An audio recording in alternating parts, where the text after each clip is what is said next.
on Miguel and Holly Facebook and the Hits 961 Facebook page as well. Mm-hmm. Also, make sure to leave a review and a rating. We would greatly appreciate it. Who's messing with the Me by accident because my laptop's touchscreen, and so I'm trying to fix my light. Oh my god! Yeah. Sorry. Yeah. There's a video going. I look better with light on. Oh yes.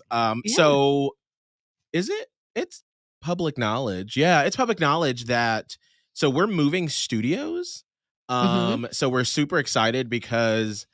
I mean, just think about any job you do. If you get to move into a new facility or whatever, it just feels like it's new energy. It's it's like a refreshing way to do things. Yeah, it is. And so our facility here in Charlotte, we're moving. We're going to be in South End right now. We're off of Billy Graham Parkway, and then Holly, you are actually moving facilities as well in Tampa. I am. Like all of iHeart, they're like in most of the big cities, they're like all iHeart facilities are moving from where they had been likely for years to brand new places with like all updated technology. So yeah, in Tampa, we're moving. And it's so funny because I talked to our boss daddy, AJ, about this. He was like, what are the odds that Charlotte and Tampa would be doing this move within weeks of each other? Because it could have been anything. Like Tampa could have moved at the end of last year and y'all could have been moving like later this year. Like it's pretty crazy. And the fact that we each get to like experience the new studio feeling at the same time, I think is perfect. Yes. And I'm really excited about it. So our iHeart in Tampa Bay has famously been on Gandy forever. And so I've only been working here for like a year, but I know some people are super attached to this building. Like this is like historic, you know? Yeah. And so now the new building is going to be over in like Feather Sound. And I've been to it and it is fancy AF. Like, oh my God. Oh, I know. So. I feel like I'm gonna like stank it up. Like I feel like it's I don't know, like I be broadcasting from here because it's gonna be so fancy. I know, and Charlotte's the same way. Bitch. No eating in there. No. I was like, what am I gonna do with all my hot sauces that I have behind me? They're everywhere. Literally, I'm like, because in the new studios, and this goes for all iHeart stuff, like it's so sleek and there's no like remnants of like, oh, waka crazy radio days. It's like, this is a professional environment. Right. And so none of us are really that professional. No, not at all. So we'll be giving tours and stuff on social media. If you're a super nerd and you like that sort of behind the scenes stuff that we will go into on our podcast, you can see that. Also, I wanted to give a shout out to Noemi, who said she got my notification. Happy Monday. Love you guys. Apparently, for some reason, if you watch live on Facebook for us through the podcast, the notifications have not been popping up. No. So you'll have to like go through the Facebook page, Miguel and Holly, and turn on notifications if you ever want to see this live. Yeah, because a lot of people say they don't get them. Yeah. For whatever reason. So Holly, you were out last week, so we didn't do a podcast on Wednesday and Friday. Oh, you didn't? No, we didn't. No. So that's fine. Yeah, that's we were like, let's just take a moment. Do you want to talk about, what happened? We talked about it on the air, but obviously there are a few of you don't get a chance to listen to the show live when it happens. You may catch up with the podcast of the full show later. But if you missed it, Holly, we had a family meeting this morning where we had to talk about something pretty heavy. We did. And so I apologize if I know you also in like real life or we are friends and I hadn't gotten around to telling you, and this might be the first time you're finding out this information. And also keep in mind, this is now the second time today that I'm doing this. So I don't know. Last week, my mom passed away. And it's still weird to say that. I mean, it hasn't even been a week, obviously. Yeah. And man, if you are a Platypus Posse member, especially for a while now, you know what we've been going through. It has been a journey. And before I kind of get into like what happened and how I feel and everything, it really has been like a 10-year journey, because it was 10 years ago this year that my mom decided to sell her home in Ohio and move in with me to help raise up my baby. Didn't realize it's been 10 years. Oh my gosh. 10 years. Wow. I realized every single year of it. It's a long journey. It's a long journey. It's a long journey. So yeah, it was 10 years ago that happened. And it's had its really high moments and its really low moments. So it's a 10-year journey just with my mother in this chapter of my life. So it really started, I became her caregiver 5 years ago because it actually would have been 6 years this year. I became her caregiver that long ago, 5.5 years ago, when she discovered this huge non-cancerous brain tumor and was sort of rushed into like an emergency surgery, which looking back now, I wish we hadn't rushed so much, but that really changed the trajectory of her life and mine. And I became her caregiver. It was very difficult for like the first 6 months after that November 2017 surgery. And then when she finally did move back in with me, because for the entire 10 years she's been living with me. So when she finally did move back in, it was a complete, shock to the system of having to care for a parent. And if you've been through that, you know what I mean. And then I would say so that was 5 years. And then over the course of the last 2 years specifically, there had just been a downhill turn. It really started in, I want to say mid 2021. Because really from 2018 through 2020, she had a couple of good years. My mom did. She was not the same. And I knew that. Doctors never did. But she was not the same. And then really in 2021, she started to go downhill. And again, I feel like nobody would believe me and it would just be very difficult. And it was increasingly more and more difficult. And so what kind of happened, because even though, and you've heard me speak about this in the last several weeks of the podcast, like, that we had gotten hospice involved, which means usually when hospice agrees to accept you into their services, you have about 6 months to live. So I knew that, and I think I even said, we're in the end game. She had taken such a turn over the holidays. She had been in the hospital for 3 weeks. We had just moved her into a new nursing home. So we knew that, we're in the end. Mm-hmm. But I didn't certainly expect it right now.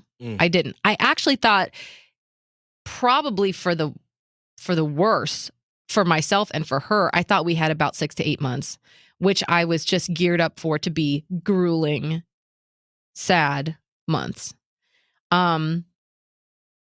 Because after she came out of the hospital, she just, I don't even know how much she was in reality. Mm-hmm. So what ended up happening on Wednesday was she had been visited by hospice that day. She'd been visited by someone from Medicaid that day. Both reported back that they had taken care of what they needed to, and it was fine. And so she had been accepted into hospice literally Tuesday, January 31st. And then I was sleeping 3:00 in the morning on Wednesday, February 1st.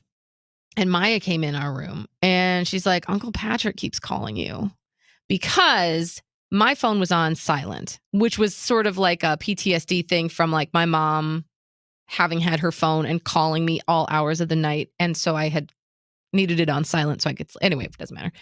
My phone's on silent. And sometimes, especially if it's a known number, it'll ring through to Maya's iPad. And that's what she uses as an alarm in her room. Oh. So she comes in and she's like, Uncle Patrick keeps calling you. And I knew, yes, 3 a.m. Got it. And I knew then some shit had gone down. Because why was my brother, she said, has been. And I was like, why is my brother calling me at this hour? Obviously something has happened. Right. But at 3 a.m, and so I'm like, now I'm up. Now I'm in a panic. I look at my phone. I see I had missed about 3 calls from her nursing home. And then I see I had missed about 5 calls from my brother. And I was like, Okay. So I called him back first, and he just said the nursing home couldn't get hold of you, so they called me and told me that mom passed. And I was like, oh. Oh my God. Are you okay? Are you okay? Are you okay? Okay. I'm like, I got to call the nursing home. He's like, okay, go. So I called the nursing home back, and it's right just after 3 or whatever. And they were like, I'm so sorry. Your mom has passed. I don't remember what else they said. My brother told me that he thinks they called it like a EMS services or something. I don't know actually what exactly happened.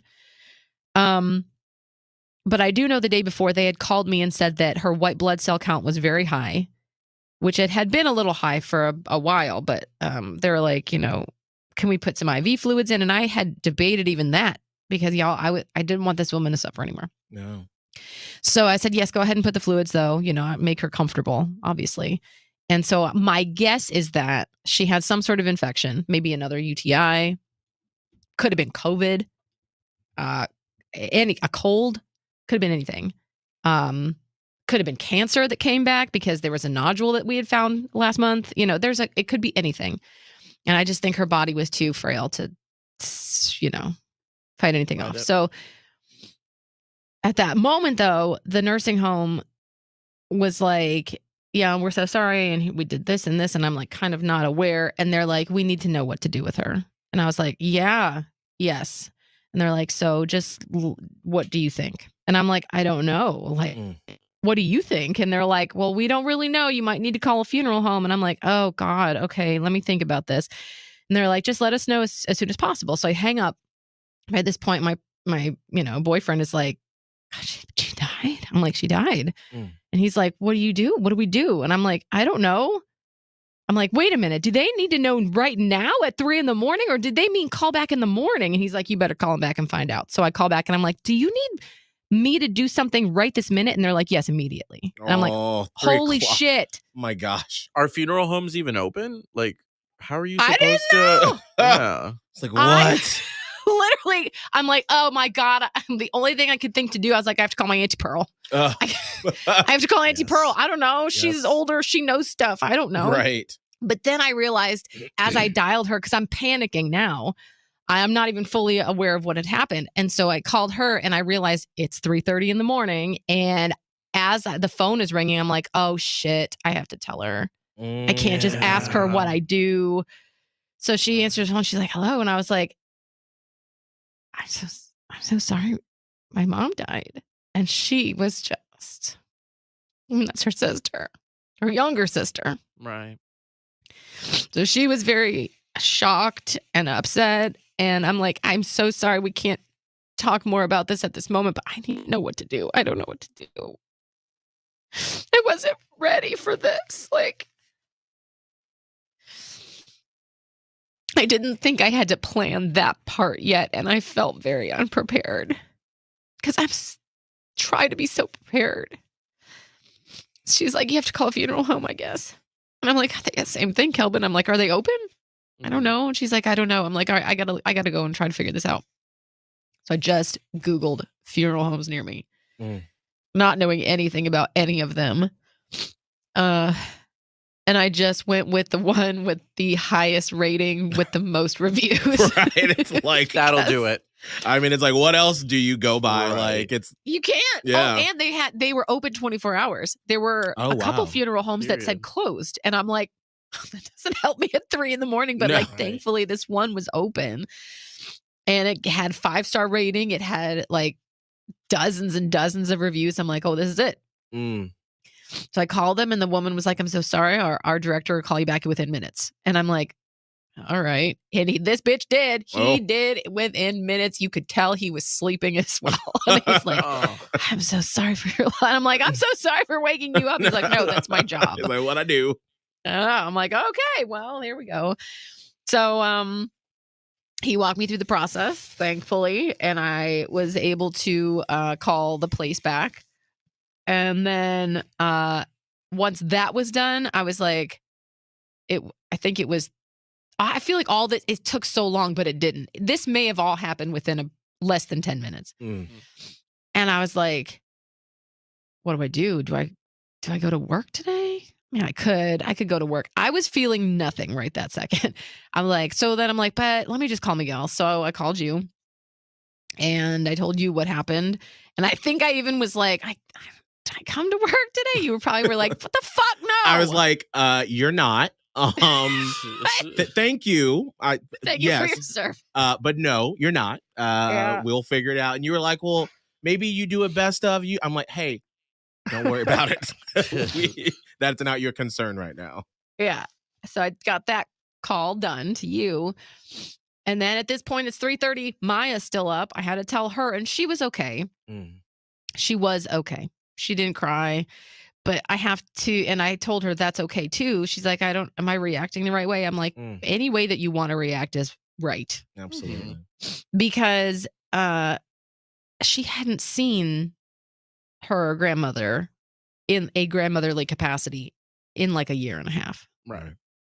So I'm like, that's fine. So I laid with her. I said, you got to go to bed though. You got to, it's not even 4 a.m. yet. I need you to go to sleep. So I got her back to sleep. And then I went back to my bed and I just laid there. And my boyfriend's like, do you want to try to get we should probably get some sleep. Cause I feel like we're going to have a lot to do today. And I'm like, yeah, I couldn't. Yeah.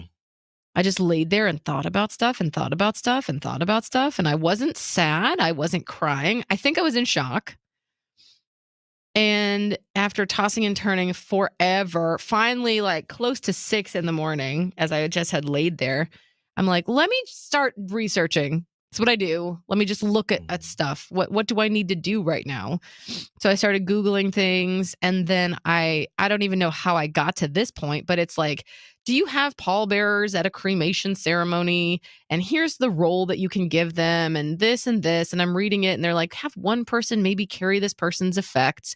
And all I could think about at that moment was my mom's glasses. And I was like, she did have her glasses. And I lost it. I was like, I wasn't there. She didn't have anything. She was by herself and she didn't have her glasses. And for some reason, that was just it. I'm like sobbing. And then I, for some reason, was like, I don't want to die because it's very scary. Like she had this brain tumor situation and I have it too. And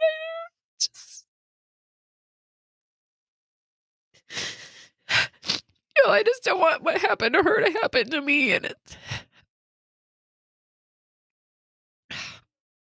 a lot.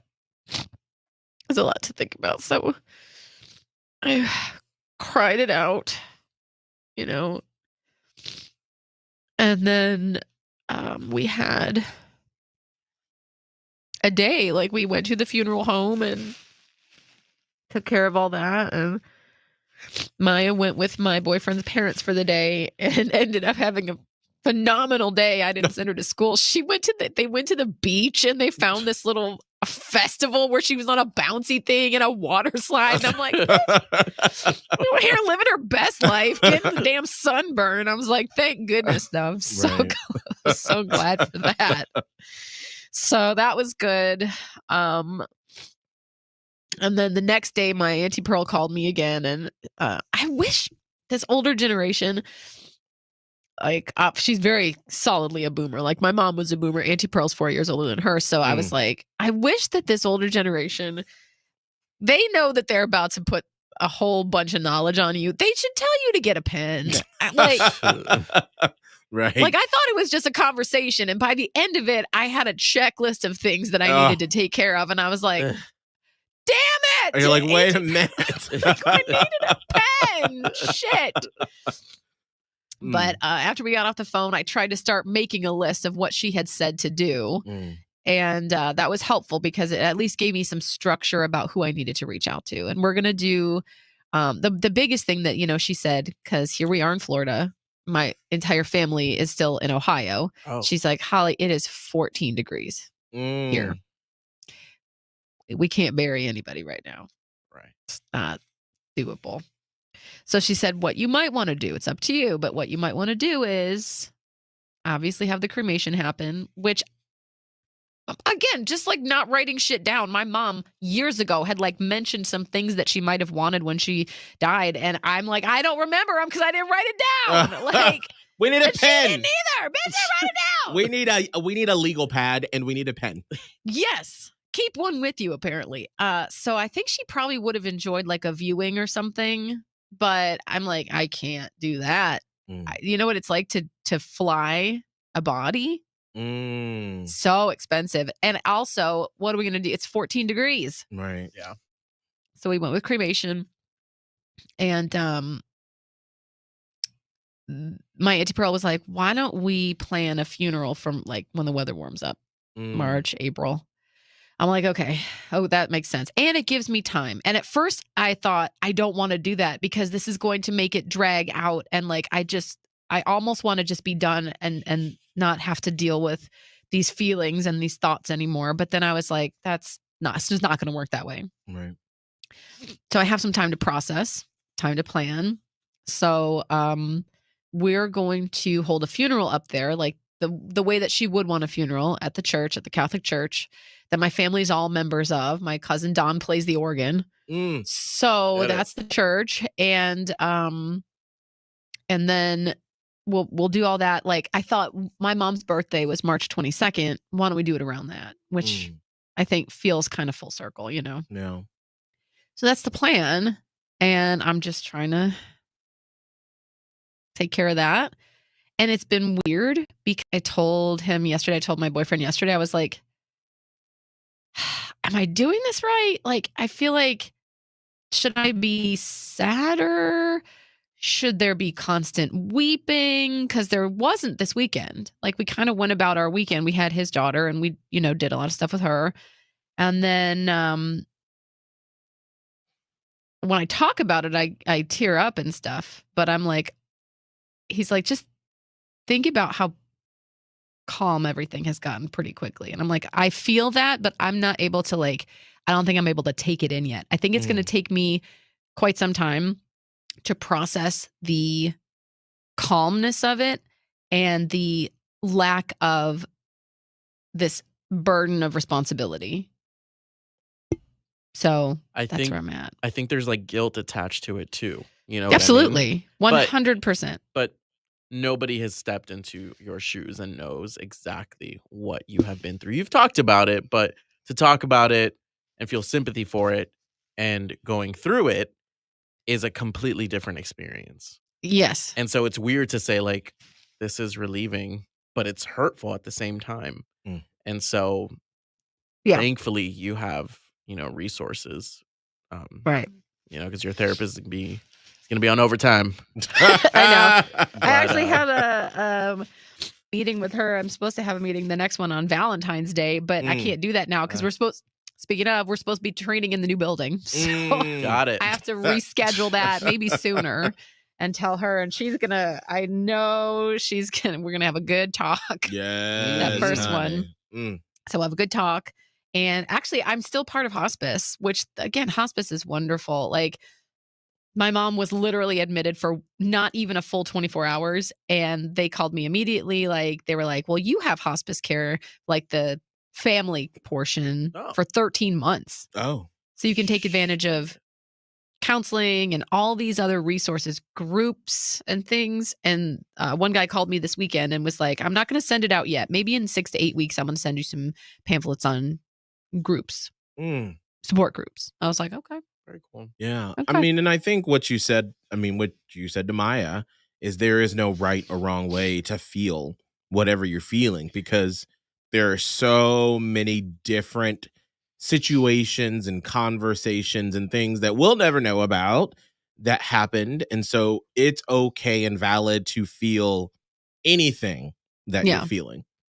And it doesn't matter, because not one single person, not me, Kelvin, your boyfriend, your daughter, have been in your shoes. And so with everything that you, like we've been saying, I feel like the mantra for the past couple years is two things can be true at the same time. You can feel the sadness and the grief and the sorrow for losing your mother. Yeah. But you can also feel that relief of you don't have to now balance that with everything Right. else that you have. And that's okay to feel all those feelings. Yeah. 100%. I really am sitting in that. And I love that I don't know where you got that from or if you came up with it or it's something I heard somewhere, but it just really stuck me. And I'm like, oh my God, yes, two things can be true at the same time. Yes, and I think that's so true with a lot of things that we're going through. And so especially with this death, because I mentioned earlier, I had the anticipatory grief for so long, and I have already grieved her for so long. Right. I started grieving my mother in 2017. Mm.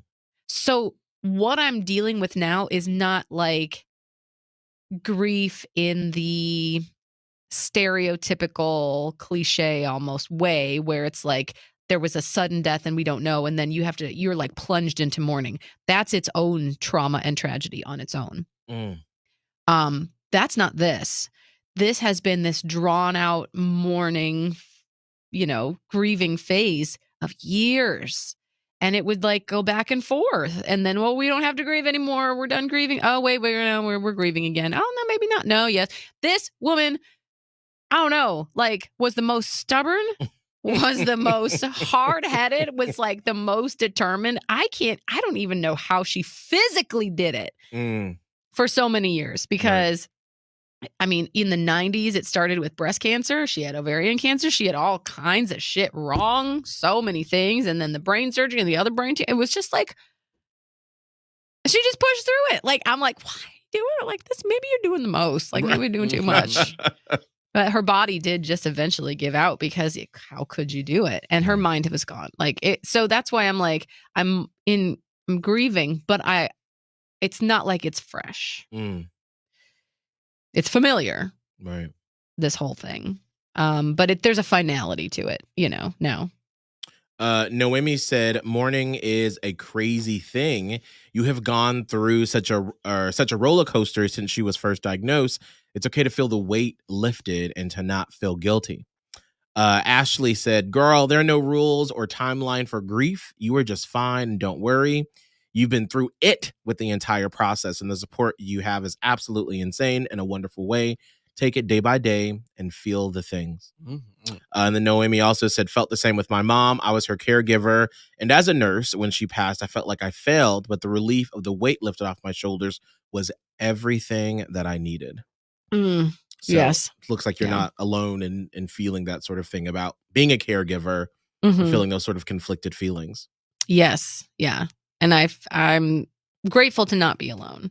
And I knew when we were going to do this podcast and I'd have to kind of share the full story, I wanted to do it justice, not only for myself, but other people that don't know that they're not alone. Yeah. Someone texted in when we talked about it on the air and said that, a friend of hers was going through the same thing. And just hearing that that person was not alone was so comforting. And I love that. And I'm glad for that because I felt alone so many times in this journey because it is a lonely journey. And you don't know what it's like unless you are in a very similar situation. Correct. So it's also very personal too. Yeah. Because you kind of give us the outer shell of what's really going on. But like, I'm sure there are details that like you have to keep into yourself and you have to kind of deal with it. And that can be in itself a very lonely experience. Right. Like, right. You're not going to ask advice to listeners or, friends like, what do I do? Right. Right. I'm actually dealing with something like that right now where I have to make a decision and I'm feeling a lot of guilt over this decision. It has to do with the headstone in the cemetery where she'll be buried because she's had a plot for a long time because when my stepdad was alive, he was a super duper planner. So he went ahead and bought both of them plots or like maybe he had one already and then they like moved it. Like, I don't know. He like made them so that there's room or something. She's got a plot and the headstone is already there. I'm just going to tell this. I may not tell what I choose to do about it, but here's my current struggle that I feel like is so personal and people could have a lot to say about either side of it. So I'm not going to probably say what I decide to do, but it's my struggle right now. One of the many. The headstone is there. I've seen it. I've been to that cemetery to see my stepdad's gravesite, you know. So that's where my mom will be. And it says the last name, says his name first and middle. Then it already says her name first and middle. Obviously, it just says her date of birth. And then whenever she was to go, then now they're going to fill it out, right? That's what they do. Stepdad put her middle name wrong on the damn thing. And she was like, because so her name is Margaret Mary. He put, and was so apparently sure that he had it carved into fucking stone. He put Margaret Ann. Ann is my middle name. My mom's mother's name is Ann, and she had a fraught relationship with her mother. And she's like, that is not my name. And we're like, well. I'm like, what the fuck? You can't mess that up. Like, he messed it up. Like, you had one job with that. You had one job with that, and you fucked it up.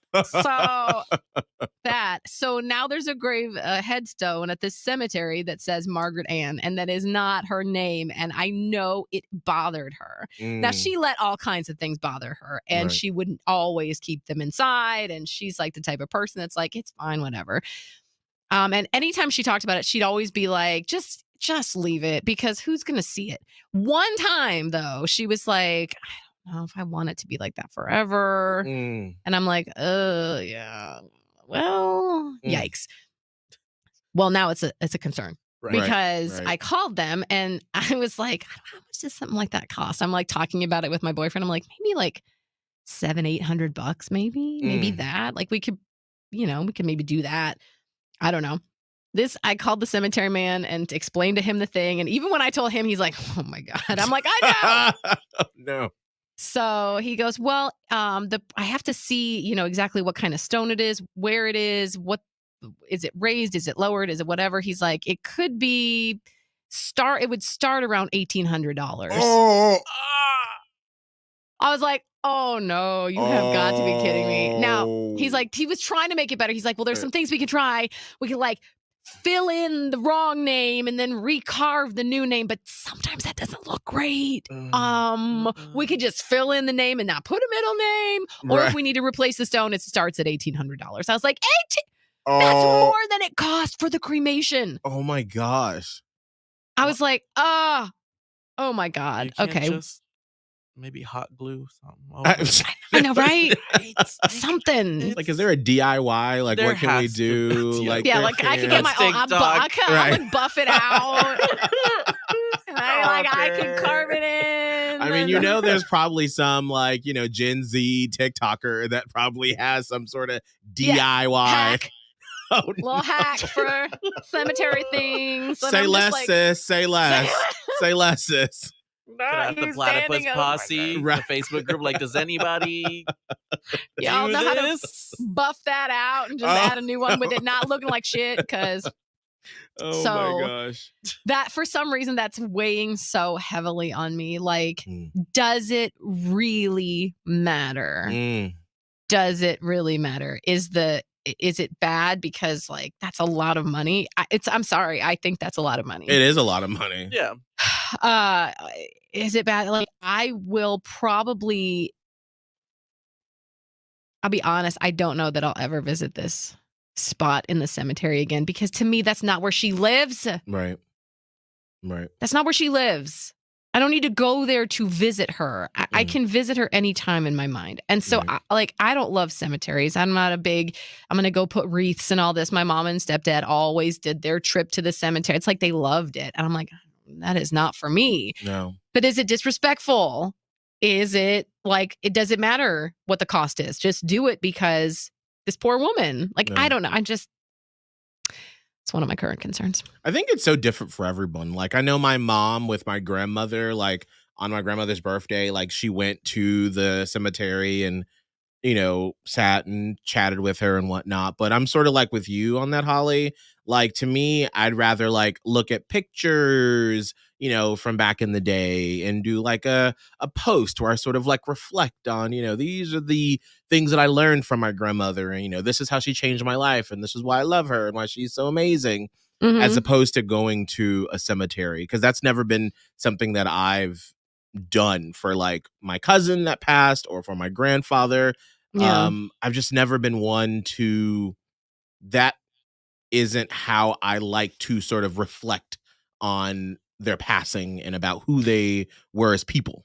Yeah. And maybe it's a generational thing. And Right. we Yeah, are maybe. sort of not into that same old thing anymore. I feel like that was the accepted grieving process Right. for all generations, maybe up until like Gen Xers.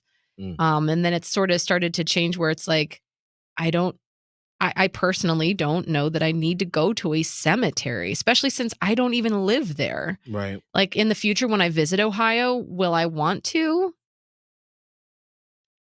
I would just be doing it to say that I did it. Like, Right. it will not do anything for me. Right. So, And sort of like with grieving, and what we've been saying is that it's all personal. Like, Yeah. it is for whoever needs it, like your Auntie Pearl, like that will probably be her thing. She'll go and visit. Yeah. And she can do that. Let her. Mhm. I would love if she wants to, go to the cemetery, and if she's already going for some other reason, by all means, Right. I will send some money so that you can bring some flowers.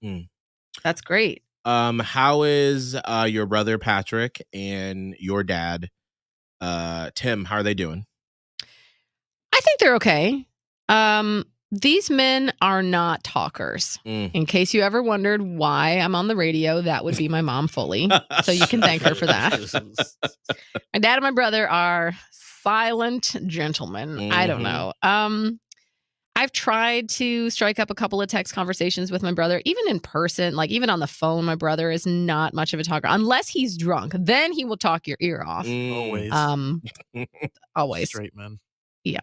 So I haven't gotten him drunk in order to hear thoughts, but he says he's okay. And when I did break the news to my dad, he sounded sad. But I think, he obviously knew, we all knew that it wasn't looking great. So I think they're okay. No. And that's all. I mean, I told my dad to check on my brother too, because I don't know. And I don't know how to reach them, because I guess my brand of like what I do to talk it out and to like get deep and like I want to dig in and like get all emotional, they are like clang clang. Nope. Done. So I don't know how to, reach the emotional side. I try. And that's all you I'm can here. do. Yeah. If they want to get in it with me, I'm sitting here with coffee ready for it, And Yeah. people process it differently. I mean, maybe behind closed doors that are bawling their eyes out. Like, you don't really know. I know. Exactly. I don't know. I don't know. So it could be anything. The only thing I know is that they both told me that they're okay. So that's what I have.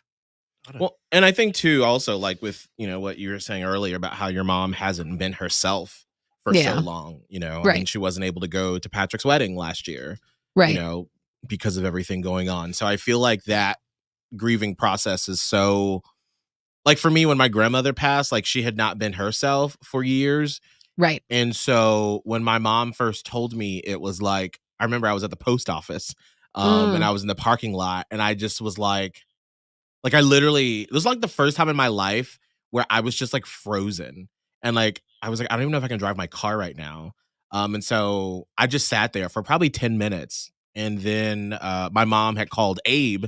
And then Abe called me and he was like, "Are you okay? Your mom said you were at a parking lot. Like, do you need me to come get you? Like, what's going on?" I'm like, "I'm fine." It was just shocking. Yes. Because like, that it's going to happen. But then when that's such a period, they're gone. Yes. And so it was like, oh my gosh, like, what does that mean? Like, how does this, like, what? And then like I had moments where I would like cry and whatnot and be sad, but it was sort of like you, I had the past 2 times I had been to Atlanta to see my grandmother, she was not well. She was not herself. And so you sort of cried it out over that. And so you go through these different phases of it. So completely understandable. I cried when I saw my mom 2 or 3 times at her new nursing home. She was only there a week and a half. Um, and both times that I saw her, it was 2 times. Was it 2 or 3? It doesn't, whatever. Every time that I saw her, I just held her hand and I cried because I was like, I was mourning her while she was there, alive. Mm-hmm. And so I am glad that I got to see her that Monday. And also see how not well she was.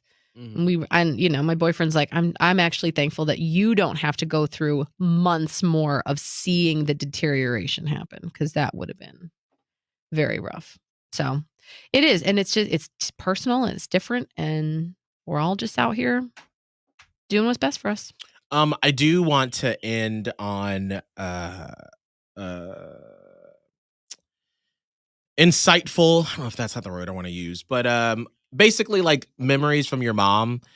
Because one of the things that your mom, she loved to laugh, and she would always have this sort of just like joyous sound to her voice. And I just remember the one time back when you and I lived in Panama City, and we were going through a particular stressful time with Kramer at the time.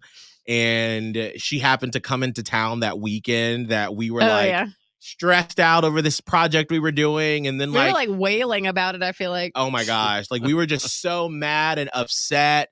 And like we had to go to the station like that Sunday and have like a sit down with our boss and Kramer. I mean, it was a deal. But I remember your mom was like, I got some happy pills if you need some.